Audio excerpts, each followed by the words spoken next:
whether is it fate or karma. We get so many people live in this world. They face some difficulties. You wonder, were they destined for that, or that was karma? Recently, the newly appointed president of Zambia appointed one police officer as a deputy commissioner of correctional department. The man he appointed was a soldier who took care of him when he was in prison. And you wonder whether that was fate or destiny. Just listen. Under difficult conditions and quite oppressive regime, he tried very hard to act professionally. He knows what I'm talking about. I know what I'm talking about. Chakawa knows what I'm talking about. And I looked at this young man. How is he managing to stay reasonable in an environment like this? He was my boss. I was a bit naughty sometimes because I did not accept certain instructions, which I thought were against my human rights. But we got along in a very strange way. He was my boss.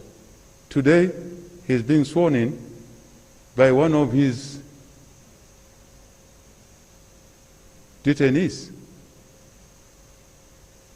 Life goes round.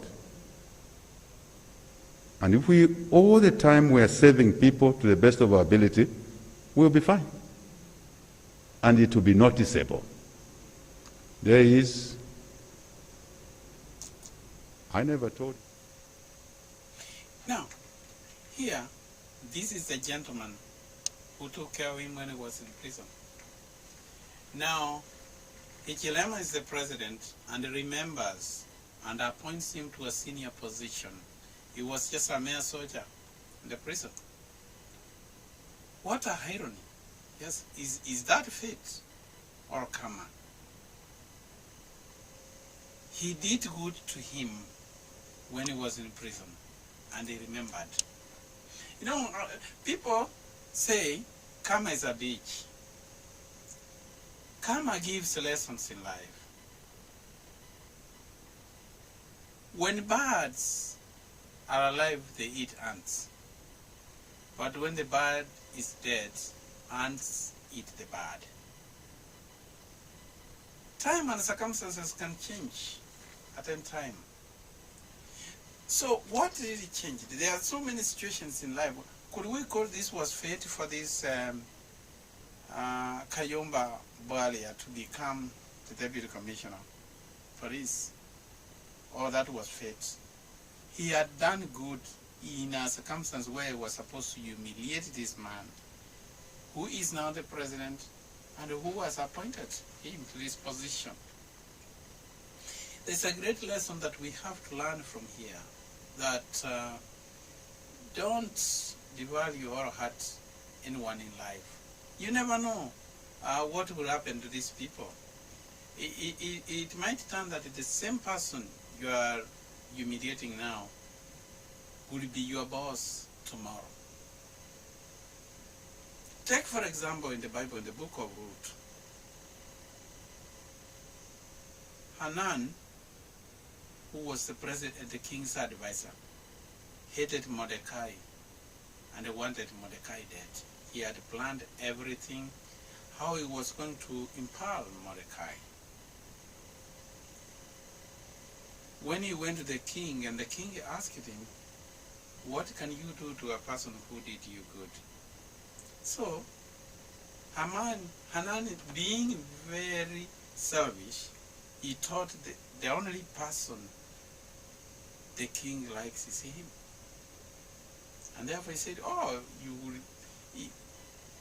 thinking that he was the one that you would dress him well with your king's clothes, best clothes, and you would give him your best horse, and he would be taken around the city, and the people would be shouting to glorify him. Say, that's good. So go implement everything, get Mordecai, and let us honor Mordecai.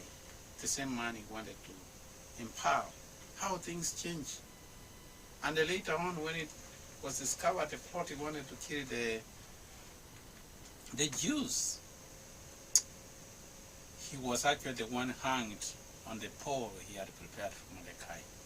So sometimes, look at your life. Are there some of the people? Bluetooth is connected. Are there some of the things you will want to change? Are there some of the things which you would want improve your life? Yeah.